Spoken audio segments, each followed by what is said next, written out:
want Chili's. I want Applebee's. Isn't that the same thing? How dare you? This is a hot dog is a sandwich.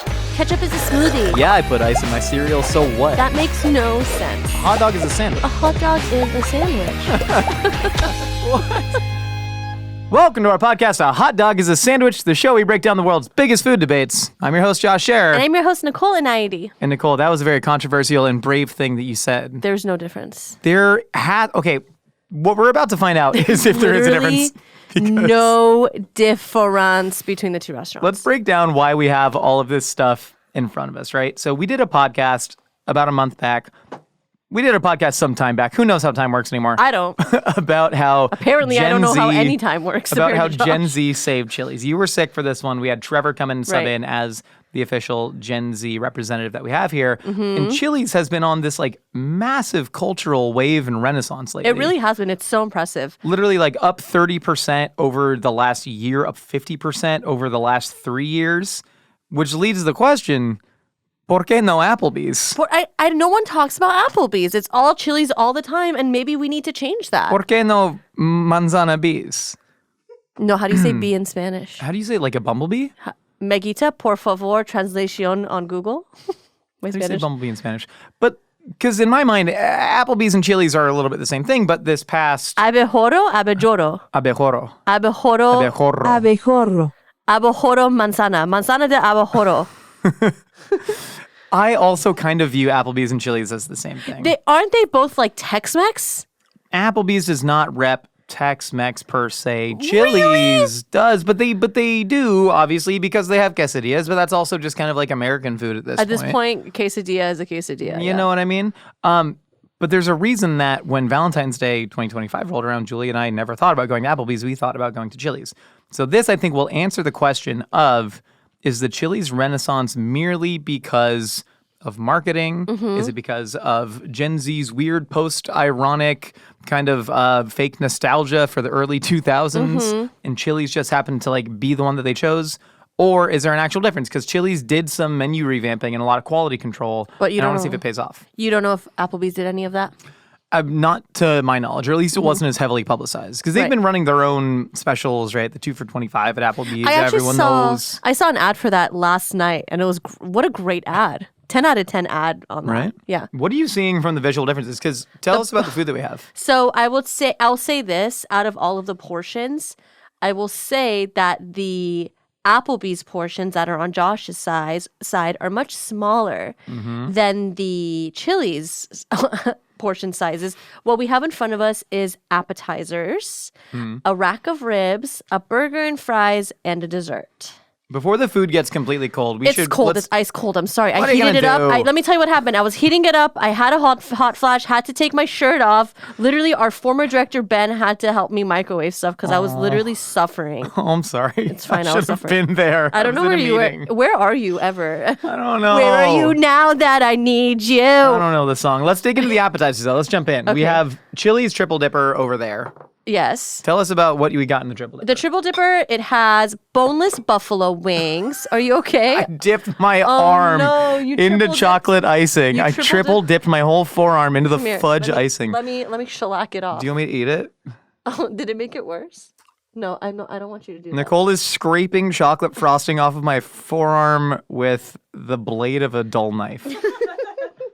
Tell them about the appetizers while I wipe myself down. Okay, so from both places, so from Chili's, we have boneless buffalo wings, mozzarella sticks, there's Southwest egg rolls, and then on the Applebee side, we have mozzarella sticks, boneless buffalo wings, some celery, and a quesadilla. If you look at the mozzarella sticks from Chili's, these are not sticks. These are gigantic logs. These are planks. And when they're actually hot and fresh at the store. But can I tell you something? I think mozzarella sticks are so overrated. I love the planks. The planks do a good job. I agree. And the planks give you such a massive cheese pull. Yes. And such a satisfying dunk. These are one of those things that is like it's become a hallmark for the Chili's car eating social media posting experience. I will say, the thing about mozzarella sticks that irks me is that the cheese doesn't taste like anything. It's a very, very bland cheese. Good stretch, zero flavor. Now, what I want us to do is one day come up with a cheese that's flavorful that has the same amount of stretch as mozzarella. Oh, that's interesting. What if you marinated a mozz? I feel like we talked about doing this one day and we never did. Like heavily marinating a mozz. I think we made a show about it. Did we? I don't know. I don't like it. Mozzarella stick for mozzarella stick. Chili's, it even looks better. It looks hand-breaded. I don't know if it is. I'm not sure if this is being done in the store or in a factory. Yeah. The Chili's one like looks like something It has homemade. You go to your Italian-American friend's house, right? His mama. They're not doing Mama this. Giuseppe Domino, right? Giuseppe. Domino. That is such a fake name. Sorry, that's one of my favorite Trevor bits. Where he talks about Mama Domino.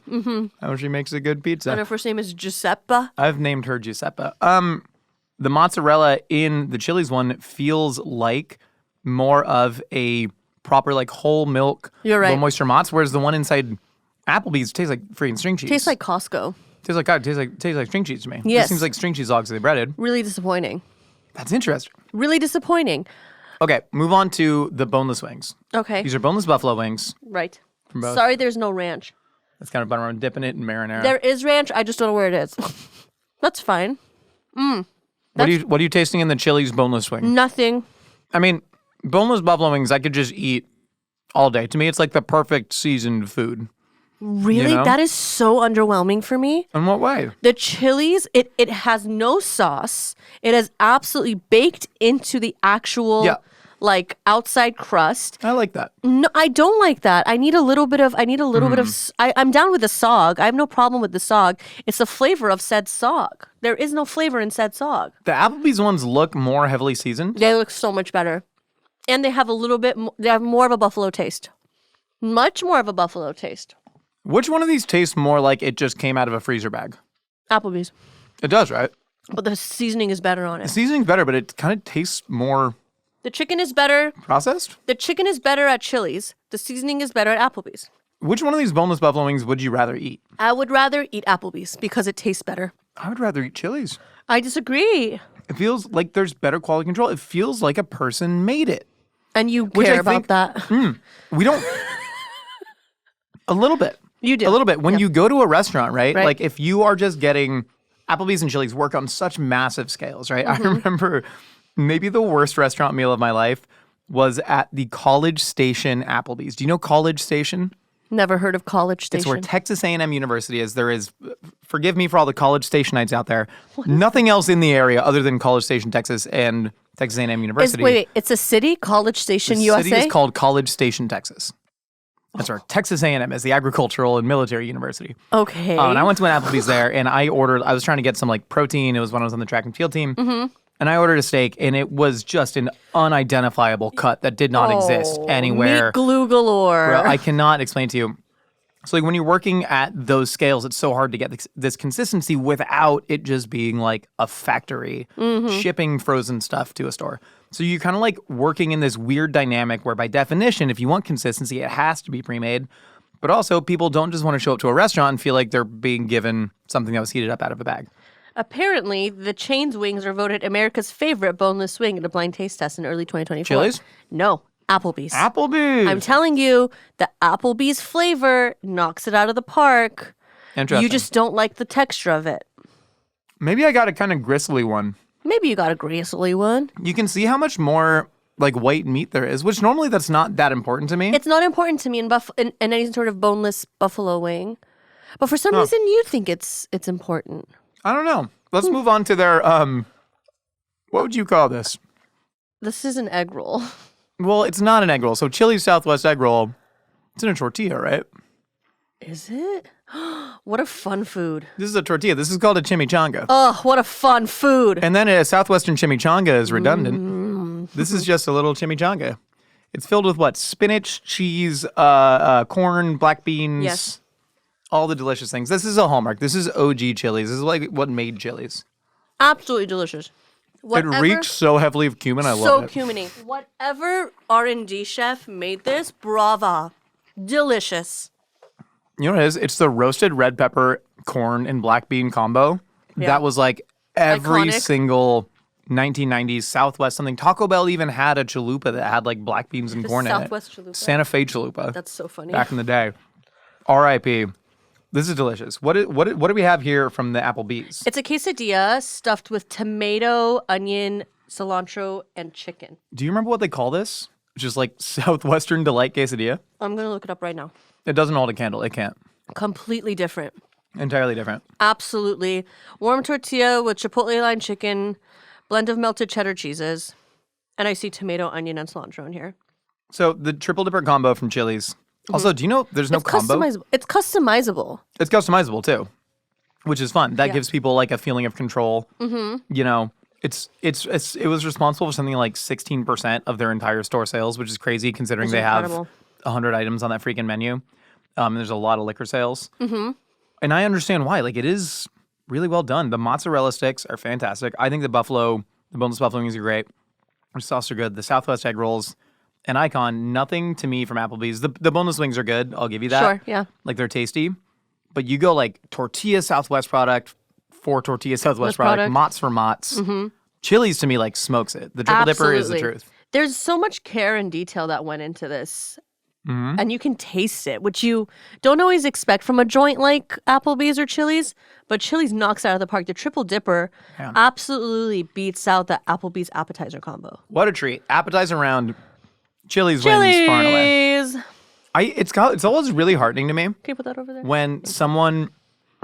When a big fast food chain like tries to make sweeping food changes and it pays off. Sure, yeah. It's always impressive. Talk a lot about the Domino's 2008 menu revamp. Sure.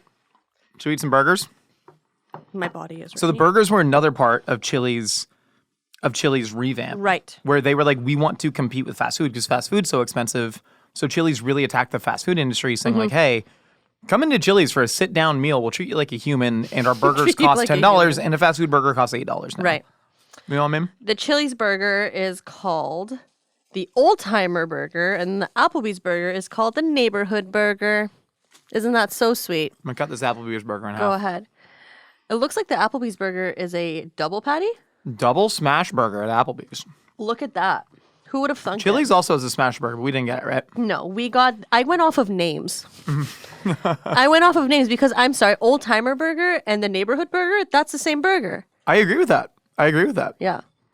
It also kind of looks a little smashy. Chili's burger looks nice, The Chili's burger is wide. Bring back wide-ass bar burgers. It is a wide-set burg. Okay. What are you going to eat first? I'm going Applebee's. Okay. So they tried to smash. They got the heavy lace on the outside, but the patties aren't smashed thin enough. So to me, you kind of get a little bit the worst of both worlds where you're smashing all the juice out of a thick patty, and it's only the outsides that are crispy. Not only that, look at this like weird crust on the bottom of just like old grill. It's giving greige. It's giving greige.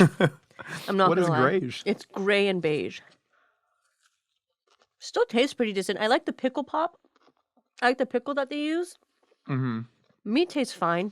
There are these funny things in food where like it's in the margins, right? It's the devil's in the details for certain things. Like a smash burger. The reason you love a smash burger isn't just because you're like smashing it and getting the lacy crust, whatever. But it's because you're then smashing it thin because a smash burger by definition is going to lose moisture. So that like crispiness needs to like overcome it. More press. There's not enough press. Not enough too much press or it's in between. It's in a bad middle ground, right? It's in a fugue state. Yeah. Hey, Applebee's, smash them down a little bit harder. What about the fries? Because Chili's put a lot of time into revamping their fries. There was a whole story about the salt. Those taste pretty good. Applebee's fries taste delicious. Not a bad fry. Not a bad fry. They do. Chili's fries. They look eerily similar. I don't like that. You don't like Chili's fries? Chili's fries are bigger, and I think they cut down on their amount of fry options. Bigger doesn't always mean better for French fries. No, it doesn't. This is what I'd want, though. This tastes like a freshly fried fry. It's actually less salty, which is funny because they changed up the way they salt their fries to get more salt on them. You know what I'm learning about me and you? I like the flavors, and you like the pure expression of the food. Are we sure about that? Because the seasoning on the Applebee's fry is much better than the seasoning on the Chili's fry, but the cook on the Chili's fry is better than the Applebee's cook. I think to me, you know what I'm actually looking for? What? I'm looking for a difference between this and fast food. Why? Because I think the fast casual restaurant, like the thing that it occupied for me was to be that fancy sit-down restaurant where you're treated like a human, right? Where you can walk in for, if you only have a budget of $20 a person, you can walk in for like a graduation, right? For a pre-prom dinner, for a birthday when times are tight. Yeah. And you can have somebody come up to you and smile at you and say like, hey, would you like to try our special? And go, oh my God, it's 2 for $25, yay. Yeah. That's a different relationship than going into like a Carl's Jr., being like, let me eat my burger alone in this corner or in my car. Sure. And so for like a fry, like I want like a big, like fry. I don't want it to taste like fast food. I don't know. I'm so like torn because I understand where you're coming from, but I don't love the thickness. I don't need my fries thick. I don't need them to be like this thick potatoey center. Yeah. I kind of appreciate the light crisp of a smaller fry. Different strokes for different folks on that one. The burger's interesting because the double smash is very much meant to be a fast food burger, right? Mm-hmm. This is like a proper like diner bar burger at Chili's. I just got a huge bite of tomato. Look at how juicy that is. Ruined my whole day. What do you mean? Oh my God. It was all tomato. No seasoning. No flavor. The cook on the burger is really nice at Chili's. The cook is good, but there's no seasoning on it. Zero, zilch, nada. The human error, dude. That's the human error. Like, if you're cooking your food fresh... And you like that? No. I'm saying this is bad. It's bad. The burger's not good. I think if this burger patty was seasoned well, I think it'd be solid. Yeah. But yeah, there's not an ounce of seasoning on that meat. That's really disappointing. It makes the whole thing fall flat. Would you take that Applebee's burger over the Chili's burger? Yes, any day. That Chili's burger was disappointing. Absolutely disappointing. I think it's better constructed. I think it's a better constructed burger. No way are you going to give the point to Chili's for an unseasoned burger patty right now. We give it to Applebee's. Give the point to Applebee's. It belongs to Applebee's. No, be real. The salt factor and the taste factor is... I would rather eat the Chili's burger than the Applebee's burger. Stop 100%. it. How are you like this? Dude, try this burger. Okay. It's not a good burger. They're neither of them are good burgers. Neither of them are good. But at least it tastes like meat. At least it tastes like burger. That's a fair point. That just tastes like cow. What do you mean? What do you mean this tastes like burger? That tastes like cow. Burger and... okay. Burger is cow. No way. Applebee's takes this. I accept that Applebee's tastes it. Dude, there's an aftertaste in that burger. Literally, no, you're right. You bite this and you're like, I just ate a big bowl of gray. I don't know why gray is on my mind so much. Now, Chili's baby back ribs. I want my baby back, baby back, baby back. I want my baby back, baby back. I want my baby back, baby. Chili's baby back ribs. And barbecue sauce. There it is. This is what they're known for. I don't think I've eaten baby back ribs at Chili's. I don't think I've ever had ribs like this. Oh my God. Oh my God. What are you doing? I'm trying to cut the ribs, but they're tough. Oh, no. Oh my God. Here, grab a double boner ribs. Jesus. A double boner for Nicole, her favorite. Oh my God, it's so funny dry. Because of how iconic the Chili's baby back rib song is. I don't know anyone that goes to Chili's for ribs, right? That moment in time has passed. When do you ever go to a restaurant for ribs? I only go for barbecue. If I'm at a barbecue joint, I'll go. There's a couple like old school spots near me that are like the sit down steakhouse style that are like known for their quote oven baked spare ribs. Are those pork or beef? Pork. Glazed in barbecue sauce. And I would never order them. I think it's like of a different era. Yeah, I agree. The type of person who's like, oh, we're going out to this nice steakhouse for their oven baked spare ribs. And No like, one does that. Like, what is this, a Korean War? Like 1953, you know? I'm looking forward to the nuclear age. This is bizarre. No, if you want ribs, you go to a barbecue spot. Exactly. Are these, Love the flavor. flavors good? That's good? That sauce is dimensional, multi-dimensional. Applebee's has a good sauce. Applebee's knows what it's doing. How much better do the Chili's ribs look than the Applebee's ribs? 20 times better. So much better. So much better. They're You want not me to like rip it for you? desiccated. Yeah, will they rip?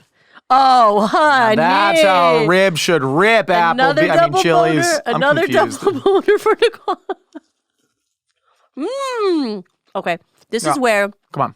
this is where the cook absolutely trumps any sort of flavor. Yum. I do agree that Applebee's are better seasoned. The Applebee's is, dude, their seasoning game is on lock. Their cook time is just all wrong. It's so wrong that the Applebee's ribs are so tough. So they're dry and tough, which means they're both cooked for too short and too long. Again, just like missing that sweet spot where food is great. Wow, the Chili's baby back ribs and barbecue sauce. Maybe we should be eating Chili's ribs. That's fire. I think we should go to Chili's, get their oven-baked spare ribs, drink an old-fashioned. Are we going into war anytime soon? Uh-oh. Is America going into war? Write in the comments if America's going to war soon. If it is, buy stock in oven-baked spare ribs. Because that's the time they boom, baby. Easy win for Chili's, right? Wow, Chili's. These ribs were crazy. I don't love ribs that like fall off the bone, and these don't. This is something that I've learned about you. You like your ribs to have some integrity. Yeah, you got to be able to pick up a rib and actually like eat it like a corn cob. Right? It's too easy to make rib meat fall off the bone. You're right. Anyone can do it, right? It's an art form to be able to get it the way it's tender enough to rip off of the bone with a little bit of action from your teeth. This is the ribs at Chili's are damn near like my ideal cook on it. Applebee's too tough. It's like you're just like ripping at it, trying to rip the flesh off the bone. Chili's, good job. Great job, Chili's. Chili's is 2 for 1 right now. Excuse me. Chili's has 2 points. Applebee's has 1 point. Yeah. Now we just got dessert left. Time for desserts. Time for desserts. I'm still eating my ribs. The ribs are kind of like dessert. I was in the middle of eating my lunch, and then I remembered that we were doing this. Oh, yeah? And I immediately just threw it in the fridge. Said, nope, that's litter. That's litter. That's dinner litter. I think all the trans fats in the ribs are going to my head. Are you sure it's not wiping your body with Lysol wipes? Oh, this podcast brought to you by Lysol surface wipes that I've been using on the surface of my body. Oh, well, I'm using Great Value ones because I like to ball on a budget. Those ones were bought after Mythical company budget cuts. Like, no more name brand surface wipes for the surface of Josh's hands.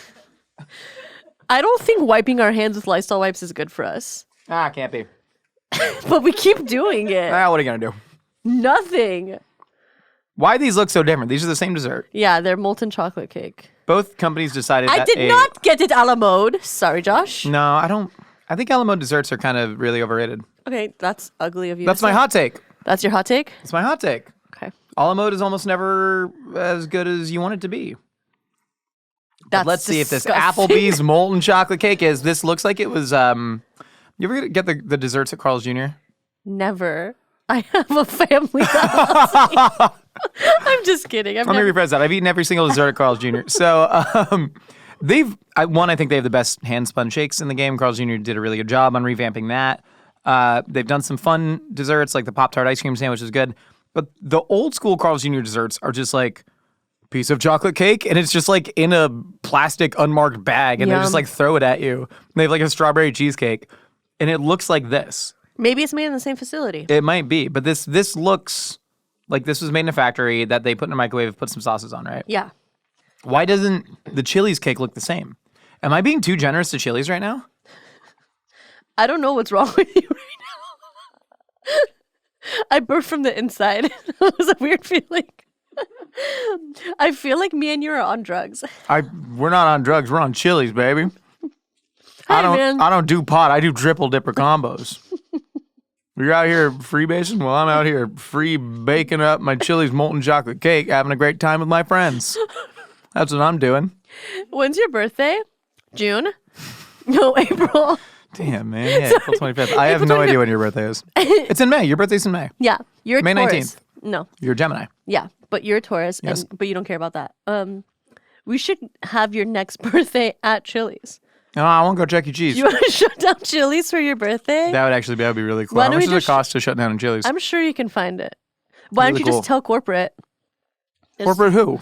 Corporate Chili's. What do you mean I just tell corporate Just Chili's? Who do you think I know info@chili's.com. would like to shut down whole restaurant near Encino Commons for birthday, please?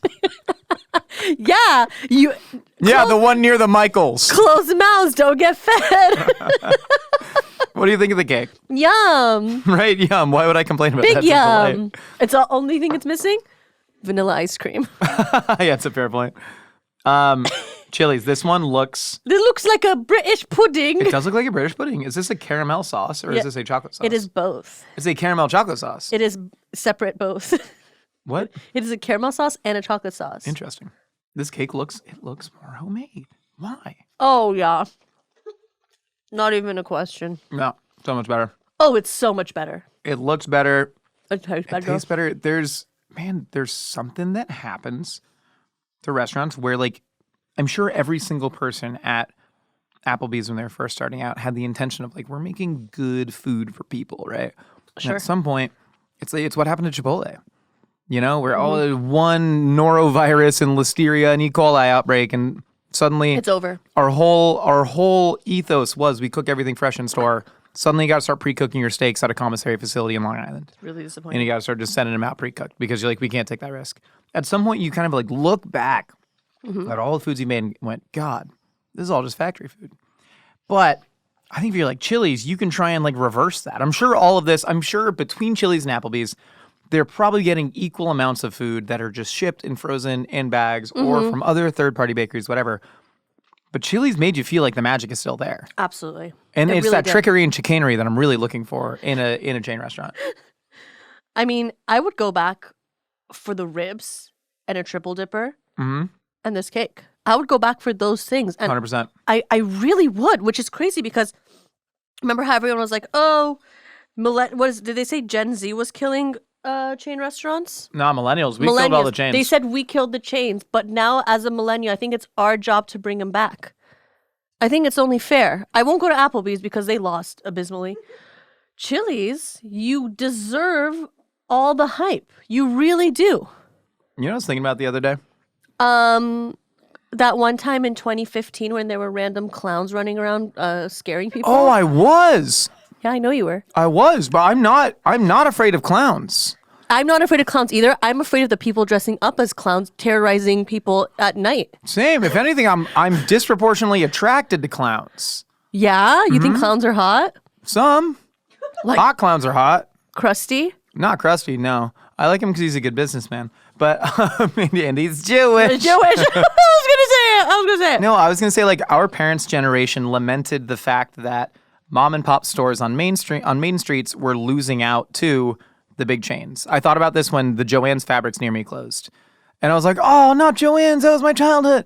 And then realized how weird it was that I was lamenting, like, a large chain that was responsible for closing out along a lot of local fabric stores, right? That Yeah. our parents hated. And then now our generation is like, not Joann's, my sacred safe space, losing out to online giants like Amazon or whomever, you know? And so it's kind of weird to like feel this affinity for these gigantic chain restaurants who are doing literally $4.5 billion in sales as like know. underdogs. But I would rather root for them than Instead a of- ghost kitchen. No. You know what I mean? I think as we are getting further and further away from, God? I was gonna say hospitality. Yeah. And I guess is it D to C? Is that direct to consumer? Mm-hmm. Like it's becoming more like that? Or is it becoming... What I'm trying to say is the humanness of sitting down at eating at a restaurant is an important thing that I don't want to lose. And eating foods from places like Chili's, Applebee's, Cheesecake Factory, CPK, I don't want it to leave. I can't have it leave, you know? Yeah. It breaks my heart to think about the fact that someone's saying, hey, can I take your order today? Oh, you're back again? Like, I feel like I'm really going to miss that in like 15 years whenever I'm getting my food to go from Mr. Beast's Emporium Sigorium. You know what I mean? It's really upsetting. But this food made me realize that we can find those moments of like true human interaction and we can enjoy it. Mr. Beast Gorium's Wonderburger Porium. That's what it's called. Yeah. That's what it's called. Yeah. I found God in this Chili's tonight, Nicole. Okay, Pam. All right, Nicole. Heard what you and I have to say? Now it's time to find out whether wacky heads are rattling other than the universe. Time for the segment we call... Opinions are like casseroles.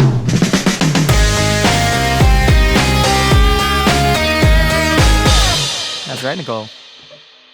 That's right. I spit everywhere. I don't feel so good. I feel bad. What the people missed was outside. So we cleaned up the table. We had a lot of Chili's and Applebee's here. And then what I went ahead and did is outside we have a cart with all the stuff. And there's a little tub of a little type of spinach artichoke dip that we didn't use. I decided to not put it in No, there. no, it was a good move. And so we'll eat it. We give it up. But what I did is I took a corner of the burger, the unseasoned one, and I said, well, maybe we can season it with spinach artichoke dip. And so what I went ahead and did is I dipped that whole burger into the tub of spinach artichoke dip, and then I bit into it, and then I went, and I sucked the spinach artichoke dip through the Listen, I'm down with burger. a spinach artichoke dip burger. Just season your damn meat.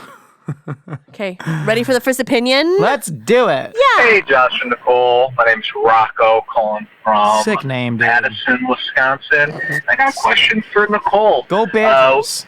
What's a dish that you are looking forward to teaching your child how to cook?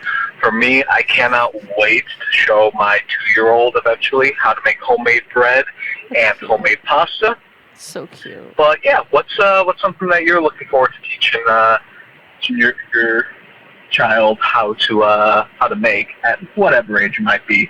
Love you guys and love the show. Hope you guys have a great day. Bye bye. Wow, great question. I've never thought about this at all. I'm gonna go ahead and say lemonade stand. Is that bad? What? Lemonade stand? You ever did a lemonade stand as a kid? You're excited to teach your child how to make the dish lemonade stand? No. I thought lemonade stand was like a regional dessert that I wasn't familiar with. You are so mean right now. I'm not being mean. No, I want to teach because I grew up in an apartment and my mom wasn't always like, hey, go, like she wasn't like, hey, hang out at the corner. Like, you know what I mean? So I would like my kid to have a lemonade stand outside of their house and to understand like dealing with people and talking with people and making a good cup of lemonade. Is that stupid? No, that's really sweet. That's literally my instinct. Second answer, spicy tuna crispy rice. You're a 3-year-old child. Here's how you put sticky rice into a deep fryer. Exactly. I love that. Chop it up faster. No, I thought they were going to ask, what am I looking forward to eating once I'm done being pregnant? Spicy tuna crispy rice. Let me tell you what I'm going to do. I'm going to have a margarita in one hand. I'm going to have a deli sandwich in the other hand. And with my left foot, I'm going to hold a cigarette. And then with my right foot, I'm going to hold another cigarette. Just a bowl of spicy tuna, spicy salmon, and spicy yellowtail on a bed of rice with some avocado and some cucumbers. Literally, those are my 4 vices, and I'm just going to be passing through each one every 15 minutes.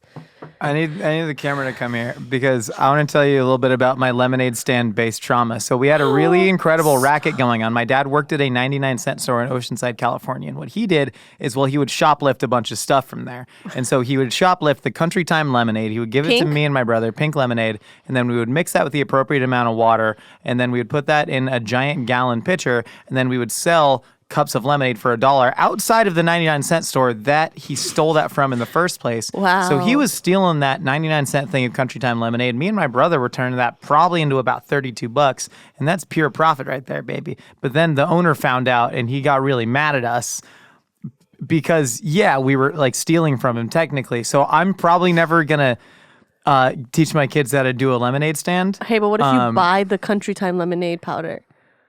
Yeah, but also I would want them to make it fresh. I would want to be like, hey, here's how maybe you fresh. Okay, yeah, maybe it's fresh. I don't know. Yeah, I don't know where I'm going to be at. When do you sell lemonade as a child? 4, 7? I'm saying the probably like 8 to 11 range. 8 to 11. Yeah. Younger? No, younger. Maybe that's when you started. Younger, yeah, we were probably like 7. I was probably 7. My brother was probably I'll 11. probably stand and watch them. I'm not going to just let them hang out next to the 99-cent store. Yeah, we were there, no supervision. Well, my dad was working inside, you see, and so we were outside. See, I don't think that's how I'm going to do it. Yeah, you shouldn't. I don't want to. But Every time I see a lemonade stand now, I get a little bummed.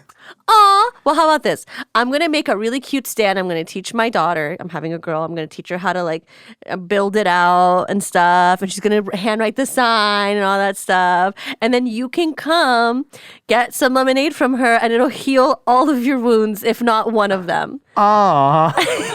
It'll work. One by one. It'll work. Just have an open mind. I will. I promise you Therapy. that. Without paying anybody. That's what this is. The only person I'm paying is your daughter for her lemonade. Yeah, and she's not going to like upcharge you. She'll be like, okay, Uncle Josh, it'll be fine. Next question. It's longer than I thought. That'll be 0.2 ETH. Hi. So me and my sisters, I have 3 sisters. Cute. And growing up, we used to get those TV dinners. They were like the banquet ones where it was fish sticks, mac and cheese, and chocolate pudding. Mm-hmm. And my sister, she would mix all 3 of them together, and she would insist that it was the best thing that she's like ever had. And of course, me and my other sister were very skeptical, and we were like, ew, that's so gross, until we tried it. And it's amazing. What was And it? I was just wondering if there's any sort of like food science behind that, if those like complement each other in some odd way, or if we're just freaks who like goop.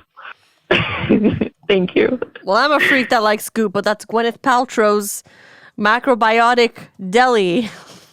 Would you call it a deli? I think it's more of a restaurant. Maybe.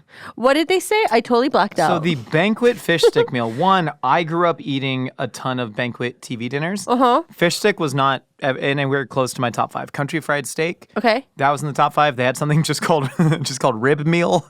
That was like a McRib style patty sitting in barbecue sauce. But the fish stick, my problem was there were equally cheap fish sticks that were better that you could just make as a standalone dinner. Gordon's. Like Gorton's, yeah, or whatever the generic Gorton's or Gordon's? Gorton's. Is it? There's a T in there? Trust the Gorton's fishermen. No, Vandy Camps. Vandy Camps was the quintessential fish stick brand.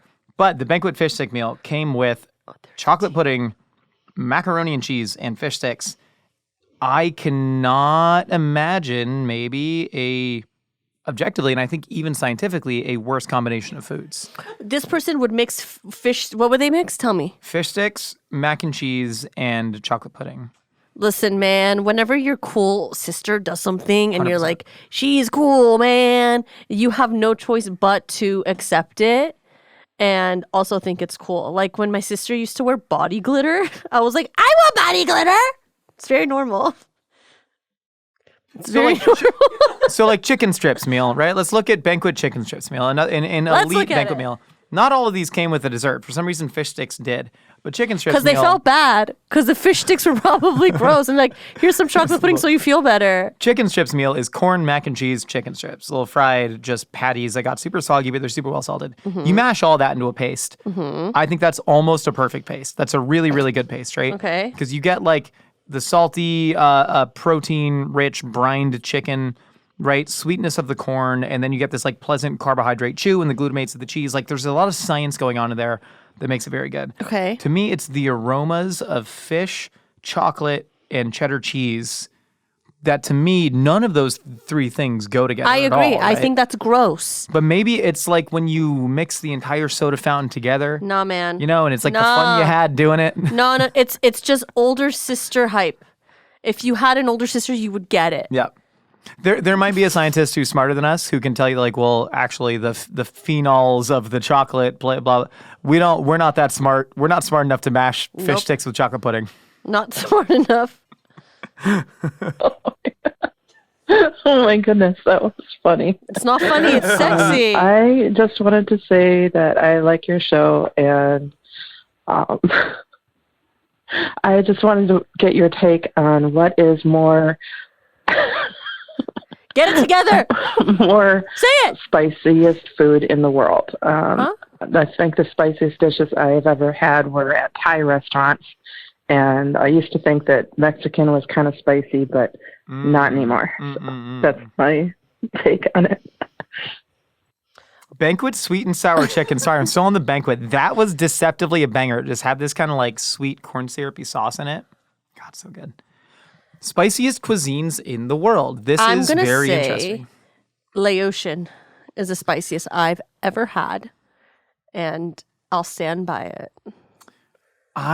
It's really interesting because everyone knows the idea of, hey, do you want, let's say, mild, medium, hot, or Thai spicy? Yes. And if a waiter says Thai spicy, that means like this is the real way that Thai people eat this dish. Right. Normally, we wouldn't even offer it to a non-Thai person, but you know, you're there, we're gonna do it. Recently, my white friend tried to order Thai spicy at a restaurant, and he was there with my Indian friend. Shout out to Deep Nayak, love you, just got married. But the Thai waiter like shot a look to Deep as just like a non-white person to be like, hey, is your white lying? Is your white Can lying? he actually handle his stuff? Is your white lying like It's a really pet? funny. What I have heard from a couple Thai chefs is it's almost the opposite, where they are making their food almost spicier than it would exist in Thailand, just because white people will taste very, very spicy Thai food and go, oh my God, it's so authentic. Yeah. Right? I agree. And so I've actually heard it pressured that way, which I think is really interesting. Yeah. And a lot of Mexican chefs I've talked to have, talked about how like chilies in Mexico, they're not meant to really be like spicy. They're more meant for like fragrance. They're meant for fragrance and flavor. And hell, they started as medicine. And so I've had certainly a ton of spicy Mexican food, a lot of spicy Thai food. Sure. But I think a lot of this like, ooh, this is supposed to be very spicy in everything is a little overblown in certain ways. Sure, I agree with you. But do you have an answer for them? Thai. Thai. I had a funny experience though speaking of Deep, at Deep's wedding, right? We were eating just tons of delicious Gujarati and Punjabi food everywhere. And there's, of course, the sweet tamarind chutney and the green chutney everywhere. As a little, when we were doing choreographed dance practice, they ordered a bunch of like Middle Eastern food and it came with a schroog. And all of the old relatives see schroog, which looks almost identical to the green chutney. And they're like, cool. And they're just kind of splashing it all over their falafel. And it was really, really spicy. And so every Indian relative that ate the schroog was warning mostly the white people, Spicy. hey, watch out, that chutney Spicy. is hot. Yeah. So, yeah, I've had a lot of really hot West African food. My aunt from Senegal makes this just like incredible Scotch bonnet sauce. Yum. Yeah, I'd say Thai still probably takes it though.